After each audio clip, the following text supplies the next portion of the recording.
신학교에 들어갔지만 그 신학교에서 퇴학을 당한 젊은이가 한 명 있었습니다. 그는 신학교에서 퇴학을 당한 다음에 신앙을 버립니다. 하나님을 버립니다. 그리고 내 삶의 주인은 나다. 내가 주인이 되어서 진짜 멋진 인생을 내가 보란듯이 살아가리라, 이렇게 결심을 합니다. 이 사람이 잘 됐을까요? 못 됐을까요? 잘 됐어요. 10년 만에 그가 뜻한 바를 이루고 사회적 명성도 얻었습니다. 돈도 많이 벌게 되었어요. 호화 요트, 해안가의 호화 별장, 대도시의 호화 아파트 가지고 있습니다. 그리고 파트너를 바꾸어 가면서 인생을 즐깁니다. 주거래 은행의 잔고는 언제든지 넉넉하게 뺏을 수 있는 돈이 늘 가득 차 있습니다.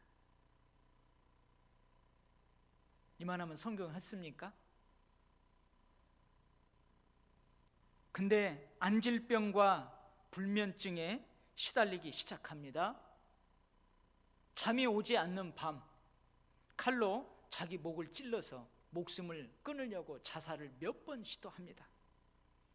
그러나 간신히 목숨을 구하지만 그 이후에 정신병동에서 40대 초반의 나이로 세상을 떠납니다. 여러분, 이 사람은 부자입니까? 가난한 사람입니까? 이 사람의 고백입니다. 나는 모든 것을 소유하고자 했지만 결국 아무것도 갖지 못했다. 이 사람이 고백했던 그 고백이 이 사람의 묘비에 쓰여지게 되었습니다. 과연 이 사람은 부자일까요? 오늘 제가 읽어드린 이 말씀은요, 예수님께서 사도 요한을 통해서 서머나 교회에게 하시는 말씀이에요. 근데 이 서머나 교회는 소아시아의 7 교회들 가운데에서 빌라델비아 교회하고 함께 칭찬만 들었던 교회예요. 근데 오늘 주님이 뭐라고 칭찬하냐면, 내 궁핍과 환난을 안다. 그러나 네가 실상은 부한 자라, 부요한 자라.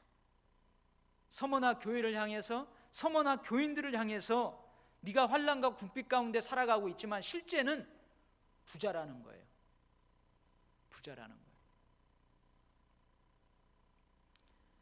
여러분, 우리가 지금 이 요한계시록이 쓰여지고 있는 그 시대적인 상황을 좀 알 필요가 있습니다. 이 요한계시록을 사도 요한이 말년에 썼어요. 그래서 AD 95년, 96년, 지금이 2013년이니까요 95년, 96년 그 어간에 이 요한계시록이 쓰여졌습니다. 그 당시에 시대적인 정황이 어떠했느냐 하면, 로마의 종교 정책이 바뀌어졌어요. 로마가 아시아, 유럽, 저 아프리카 전 지역을 점점점 점령하면서 영토를 확장해 갑니다. 그래서 그 영토를 확장하는 초기에는 그 정복한 그 나라들, 민족들을 식민지화하기 위해서 그 민족의 종교를 인정해줘요. 좀 너그러운 종교 정책을 갖습니다. 그런데 이제 로마의 전성기에 접어들자 이 왕권을 강화하기 위해서 정복 민족들에게 황제를 숭배할 수 있는 그러한 것들을 강요하게 됩니다. 다른 어떤 것도 아닌 로마의 황제를 신으로 섬기라는 거예요. 신으로 섬기라는 거예요. 지금 요한계시록이 쓰여지고 있을 당시에 그렇게 로마의 종교 정책이 바뀐 상태예요. 그래서 지금 이 사도 요한도 황제의 숭배를 거부하다가 그 당시 도미티아누스 황제에 의해서 밤모섬에 지금 유배를 가서 이 편지를 쓰고 있잖아요. 그리고 1세대 신앙인들이 다 죽어갑니다.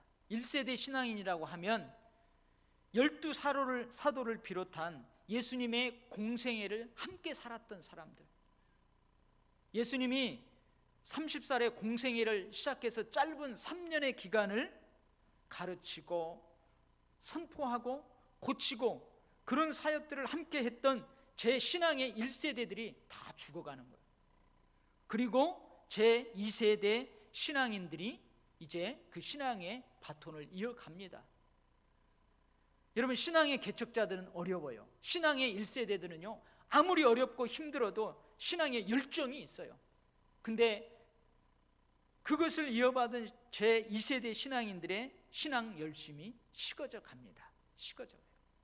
거기에다가요, 각종 이단이 등장하게 됩니다. 그래서 예수님이 가르쳤던 그 가르침, 그리고 사도 바울을 통하여서 선포된 복음의 진리들을 변질시키려고 하는 이단들이 여기저기서 우죽순격으로 일어나는 거예요. 우리가 지난주에 살펴봤죠. 니골라당이라는 이단, 영지주의라는 이단, 그 이단들이 예수님의 가르침에, 복음의 진리에 가라지들을 뿌려가지고 희석시키는 거예요. 변질시키는 거예요. 이런 상황에서 지금 예수님께서 서머나 교회를 향해서 사도 요한을 통해서 말씀하고 계시는 것입니다. 이 서머나는요, 에베소, 버가모, 그리고 이 서머나, 이 아시아의 아주 큰 항구 도시예요. 항구 도시. 그래서 이 서머나는 어떤 별명을 가지고 있는 도시냐? 아시아의 보석이라는 그 애칭을 가지고 있는 도시입니다. 현재 지명은 어디냐면 이즈미르, 터키의 이즈미르라는 곳이 지금의 서머나 지역이에요. 근데 현재도 터키에서 이스탄불, 앙카라, 그리고 이 이즈미르, 이게 아주 큰 3대 항구 도시이기도 합니다. 근데 이 서머나 지역에도요, 친로마적 성향이 강한 거죠. 그래서 황제 숭배를 강요하는 거예요. 어떤 종교를 가졌든지 모두 다 황제의 신상 앞에 꿇어 절하라는 거예요.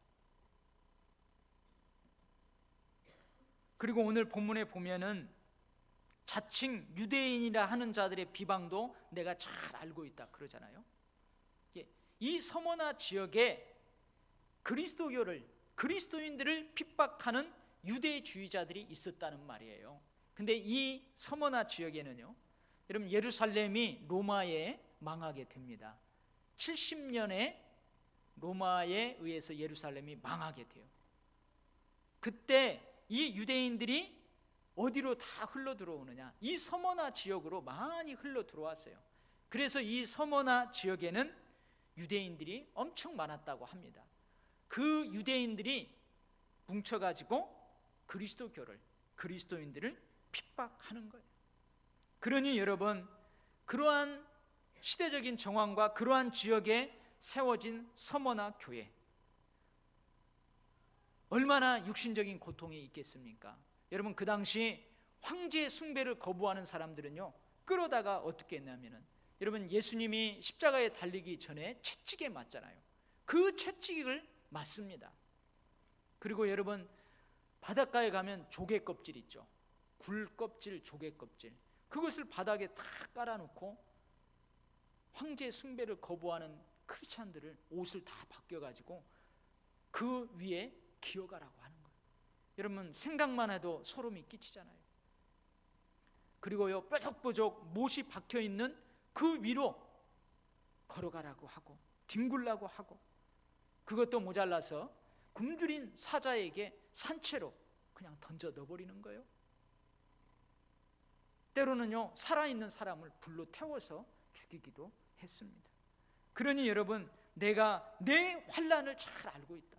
서머나 교인들이 그러한 육체적 고통 가운데 있다는 거예요. 그러니 여러분, 그러한 신앙을 지키려는 서머나 교인들이 얼마나 가난하게 살겠어요.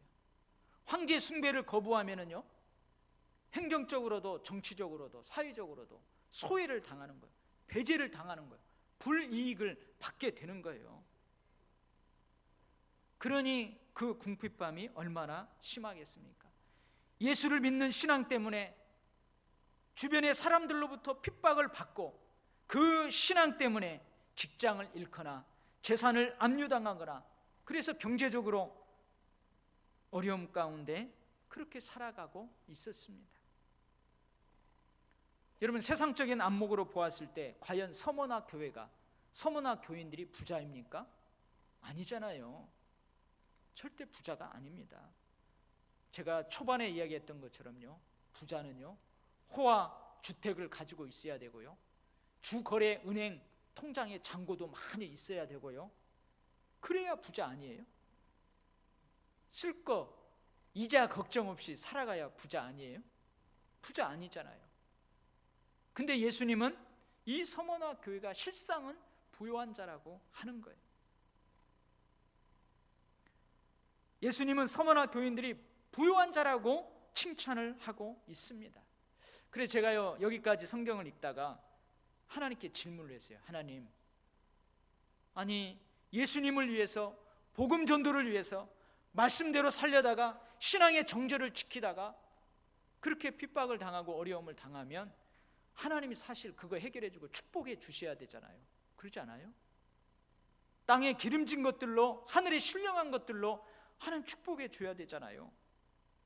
이렇게 지지리도 가난하게 육체적인 고통 가운데 지내고 있는 서머나 교인들이 불쌍해요. 왜 그들이 부자입니까? 하나님 절대 그들 부자 아니지 않습니까? 근데요 제가 이 말씀을 묵상하다가 깨달은 게 있어요. 하나님의 계산법은 다르구나. 하나님의 계산법은 다르구나.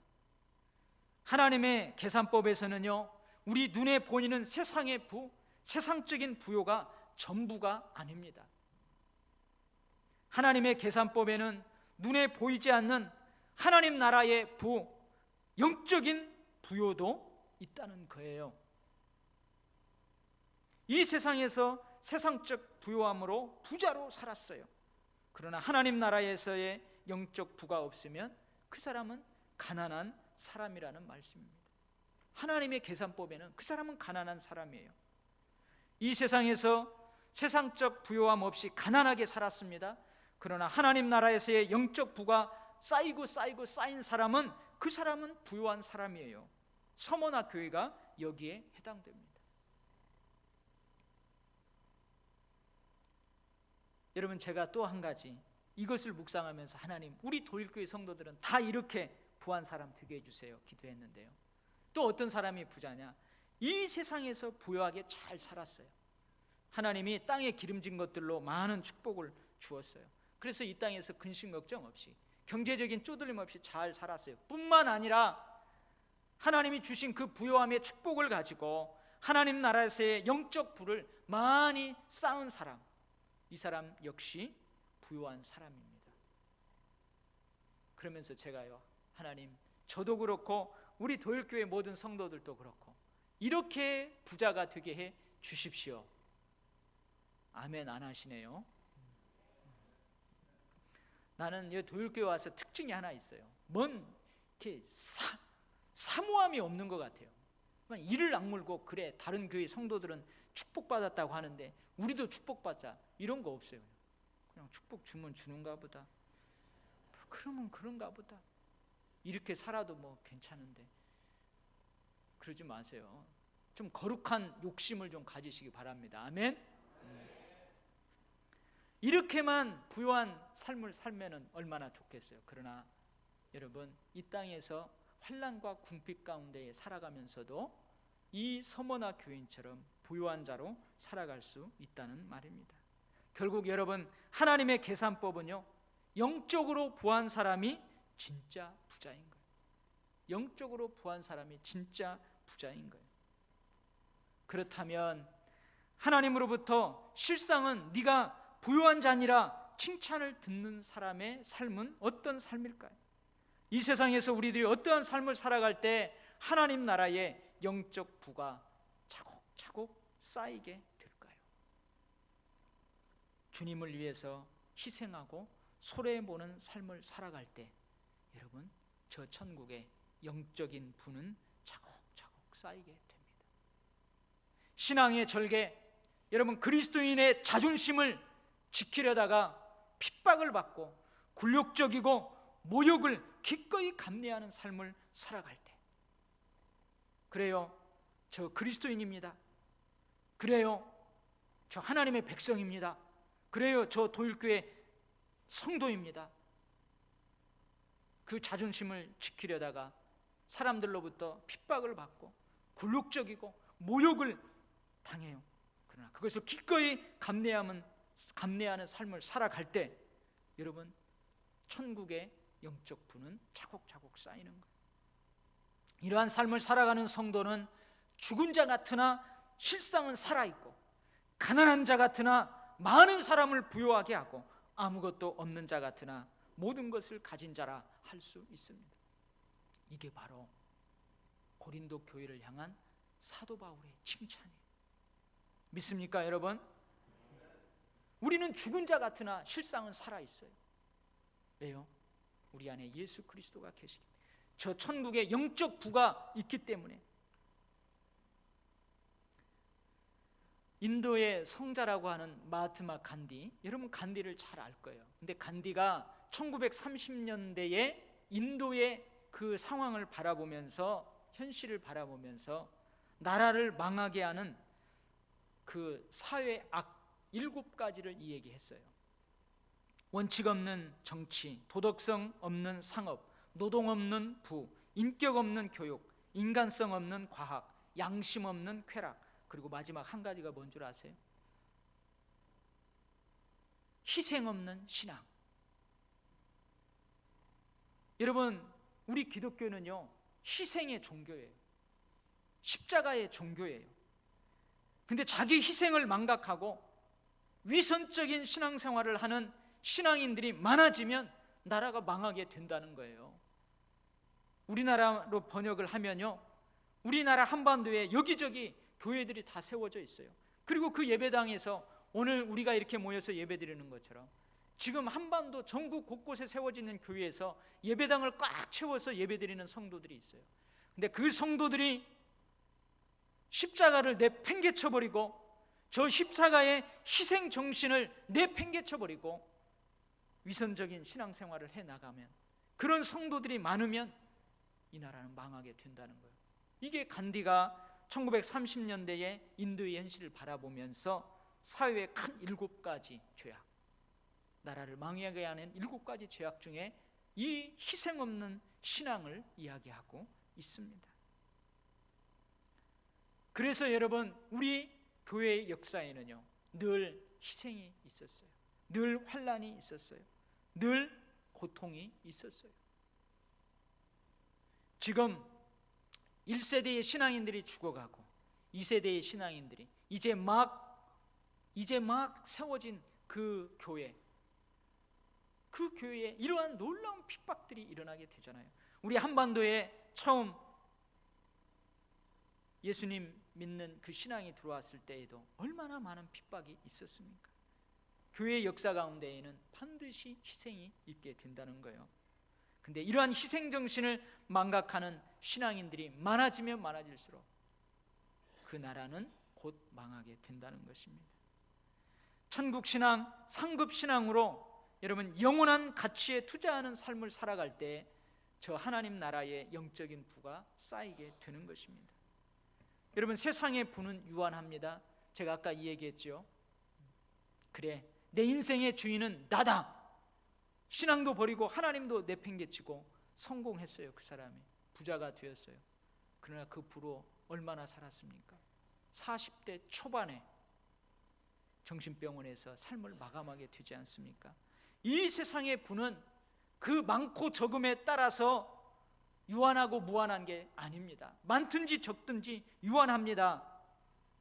그런데 여러분 그 유한한 세상의 부를 영원한 가치에 투자하는 것입니다. 이것이 바로 천국 신앙입니다. 이것이 바로 상급 신앙입니다. 영혼 구원, 사람을 살리고 사람을 하나님의 사람으로 세우고 핏값으로 세우신 교회를 세우는데 유한한 세상의 부를 투자하는 것이야말로 영원한 가치에 투자하는 것입니다. 왜 우리가 이 세상에 살 동안 물질적인 축복도 받아야 됩니까?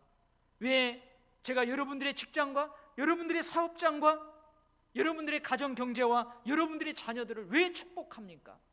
나 혼자 잘 먹고 잘 살자고, 하나님 믿는 나만 잘 살면 돼, 내 자식만 잘 되면 돼, 내 가정만 잘 되면 돼, 그래서 축복하는 겁니까? 그래서 여러분 축복을 사모합니까? 우리는 그렇지 않습니다. 그 축복으로 영원한 축복에 투자하기 위해서입니다. 하나님이 주시는 그 축복으로 이 땅에 하나님의 나라와 의를 위해서, 이 땅에 핏값으로 세우신 교회에 맡겨진 사명을 완수하기 위해서 우리가 축복도 받아야 되는 줄 믿습니다.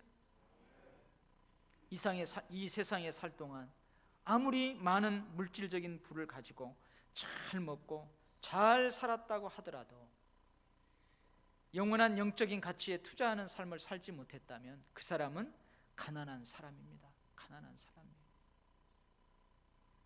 여러분, 저 책임 못 집니다.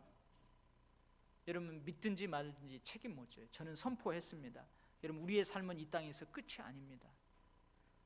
반드시 죽음 이후에는 하나님의 심판대 앞에 서게 됩니다. 여러분, 우리들은 과연 무엇을 추구하며 살아갑니까? 과연 우리들은 영적 부요함을 추구하며 살아가고 있습니까? 우리 교회는 영적 부요함을 추구하며 살아가고 있습니까? 주님께서 우리에게 그것을 요구하십니다. 영적 부요함을 추구하는 그리스도인들이 되어라. 영적 부요함을 추구하는 교회가 되어라. 그게 주님께서 우리들에게 원하시는 거예요. 근데 오늘 참 말씀은 참 힘든 말씀이에요. 저는 이 말씀을 읽으면서 주님, 어찌 이러실 수 있습니까? 주님, 어찌 이러실 수 있습니까? 제가 왜 이렇게 하소연을 했냐면요, 지금 이 서머나 교인들이 환난과 궁핍박 가운데 살고 있잖아요. 근데 주님이 칭찬을 하신 다음에 뭐라고 말씀하시는 줄 아세요? 엎친데 겹친다고요. 불난 집에 석유를 부어버린다고요. 서머나 교회 장차 큰 고난을 받게 될 것이랍니다. 아니, 지금도 어렵고 지금도 힘든데 주님, 그래서 장차 고난이 오면은 주님이 좀 한숨 쉬어갈 수 있도록 막아줘야 되는데 장차 큰 고난을 받게 될 것이래요. 그 고난은 가히 두려워할 만한 고난입니다. 믿음과 신앙의 정절을 지키며 환난과 궁핍 가운데 살아가고 있는 서머나 성도들 중에 몇 사람이 큰 고난을 받게 될 것이라고 말씀하십니다. 근데 주님은 뭐라고 말씀하시냐? 그럼에도 불구하고 죽도록 충성하라 말씀하세요. 아니, 몇 사람 고난을 받는다 그러면은 내가 그거 막아주겠다, 뭐 그래야 되지 않아요, 주님이? 근데 뭐라고 그래요? 죽도록 충성하라는 거예요. 여기서 죽도록 충성하라는 말은 죽기까지 충성하라는 말이에요. 큰 환난과 고난 중에도 죽도록 그 충성하는 자에게 대신 생명의 면류관을 주시겠다 약속하십니다. 둘째 사망의 해를 받지 아니하리라 말씀하십니다. 여러분, 첫째 사망이 있고 둘째 사망이 있어요. 첫째 사망은 뭐냐? 우리의 육신의 죽음을 의미합니다.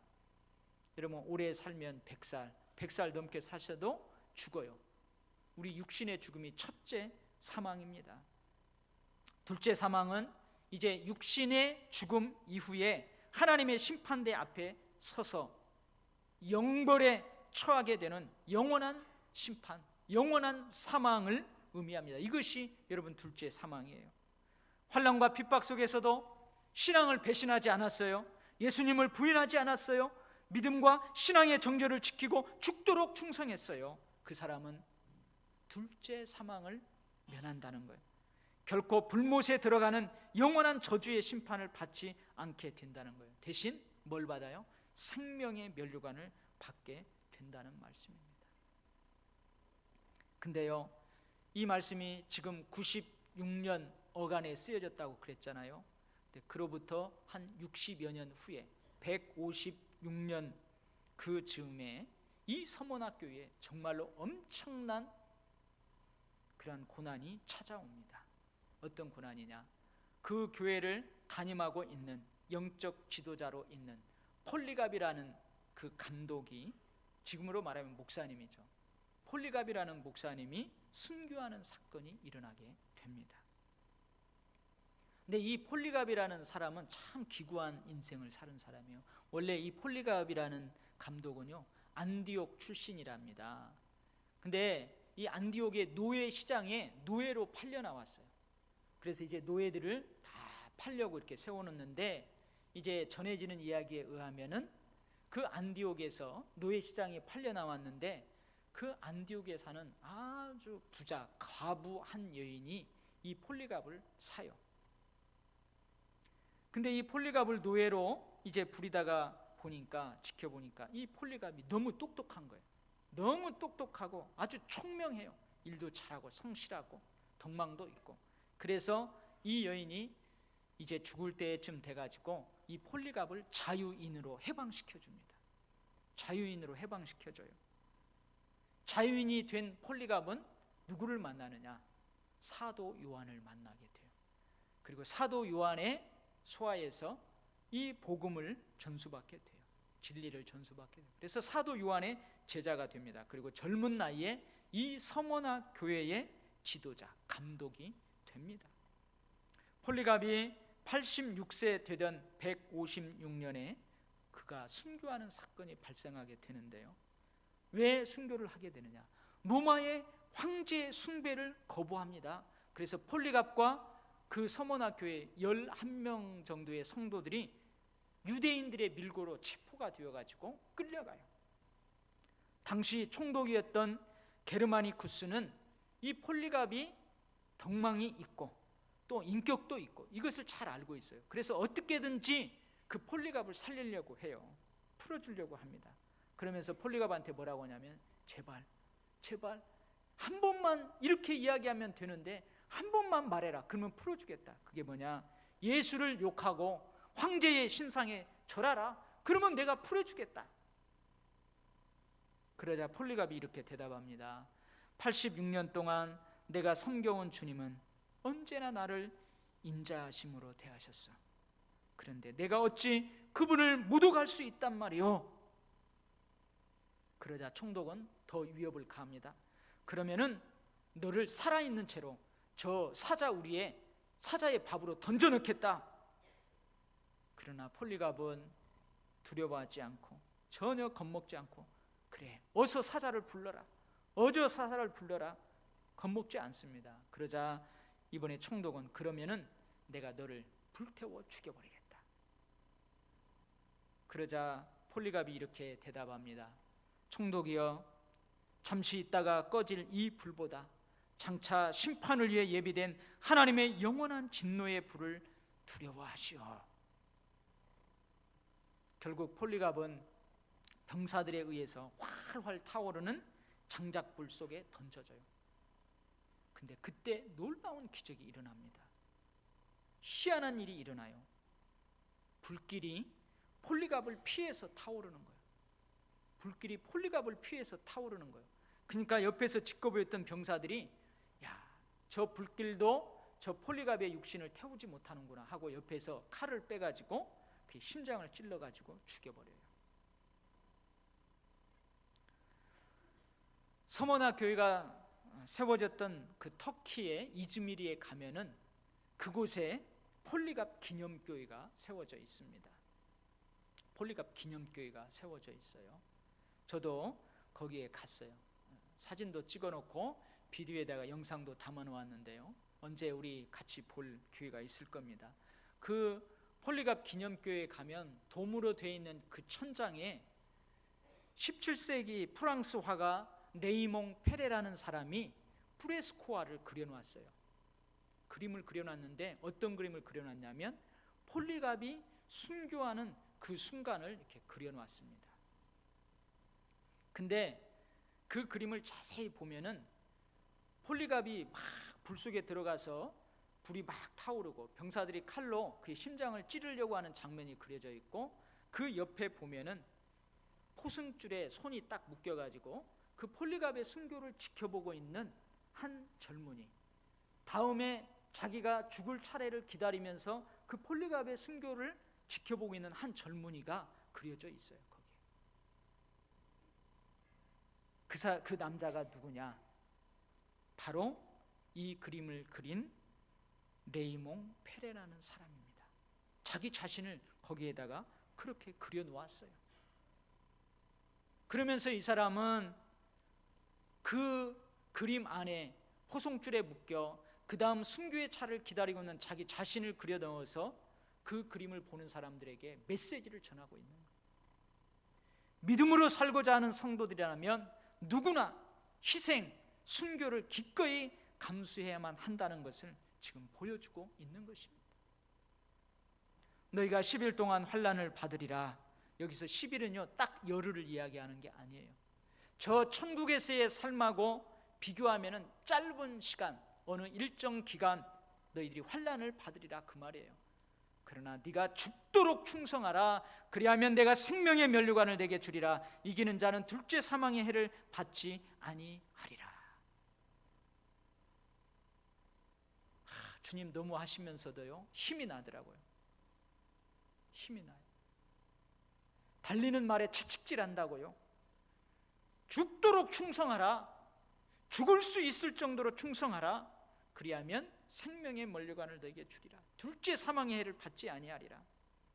여러분, 예수 믿는 모든 사람들 다 순교할 필요는 없습니다. 그러나 예수 믿는 모든 사람들은 어떤 상황과 여건에서도 자기 희생, 순교적 신앙으로 살아가야 될 줄 믿습니다.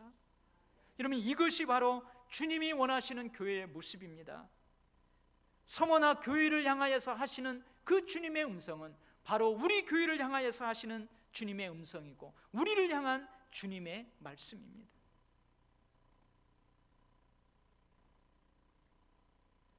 마지막 한 가지 실제로 있었던 이야기를 하고 말씀을 마치려고 합니다. 여러분, 징기스칸 잘 알죠? 이 징기스칸 황제가 되기까지는 참 많은 어려움이 있었다고 합니다. 그런데 그가 황제가 될 것을 끝까지 믿고 끝까지 생사고락을 함께한 충성된 몇 사람들이 있었다고 합니다. 죽도록 충성한 사람들이 몇 사람이 있었대요. 그래서 징기스칸이 황제가 된 다음에 그들을 뭐라고 부르냐면 타르탄이라는 이름을 그들에게 붙여줍니다. 그리고 황제가 되자마자 그 죽도록 자신에게 충성했던 타르탄들에게 특권을 부여합니다. 제가 읽어볼게요. 어떤 특권을 주냐? 첫 번째, 당신들은 언제든지 누구의 허락을 받지 않아도 내 집에 들어올 수 있다. 당신들은 전쟁, 노획물 중에서 가장 좋은 것을 먼저 골라 가질 수 있다. 당신들은 앞으로 세금이 전액 면제된다. 사형에 해당되는 죄를 지어도 9번까지 용서받을 수 있다. 이 나라 안에서는 가지고 싶은 땅을 얼마든지 가질 수 있다. 이러한 특권, 이러한 권리는 앞으로 4대까지 이어줄 수 있다. 이게 바로 징기스칸에게 죽도록 충성한 타르탄들에게 주어진 특권이에요. 여러분 어떻습니까? 부럽지요? 하물며 우주 만물의 주인이신 우리의 생사화복의 주인이신 하나님을 위해서, 주님을 위해서 충성한 자들에게 주님이 주시는 상은 얼마나 크겠습니까? 여러분, 비교도 안 되겠죠. 여러분, 우리가 삶을 살아가면서 이 짧은 인생을 살아가지만 이 짧은 인생 가운데 서머나 교회처럼, 서머나 교회 성도들처럼 환난과 궁핍과 고난을 당할 수 있습니다. 그럴 때에 더욱더 죽을 수 있을 정도로 충성하시기를 바랍니다. 그러면 생명의 면류관, 둘째 사망의 해를 받지 않는 그 축복을 상급으로 받을 줄 믿습니다. 징기스칸이 타르탄에게 주었던 그 특권하고는 전혀 비교되지 않을 만한 놀라운 주의 상급이 그 사람에게 주어질 줄 믿습니다. 그 교회에 주어질 줄 믿습니다. 우리가 그 사람이 되고 우리 교회가 그 교회가 되기를 주의 이름으로 축원합니다. 아멘. 하나님 아버지, 감사합니다. 욥은 고백합니다. 내가 하나님 앞에 축복도 받았는데 이러한 어려움도 받지 않겠느냐. 그렇게 하면서 입으로 죄를 짓지 아니하였습니다. 결국은 하나님께서 그를 인정해 주시고 갚아주시는 대로 함께하였습니다. 하나님, 우리 교회사에서 우리 교회는 늘 환난과 궁핍과 어려움들이 있었습니다. 그 가운데에도 신앙의 열정이 있는 자들, 죽도록 충성하는 자들을 통하여서 우리 한국교회가 이만큼 왔습니다. 하나님, 우리가 신앙뿐만 아니고 우리의 선조들이 가지고 있던 그 신앙의 열정, 희생정신, 순교정신, 이것도 우리가 이어받을 수 있게 하시고 그들의 축복도 우리가 이어받을 수 있게 하여 주시옵소서. 예수님 이름으로 기도하옵나이다. 아멘.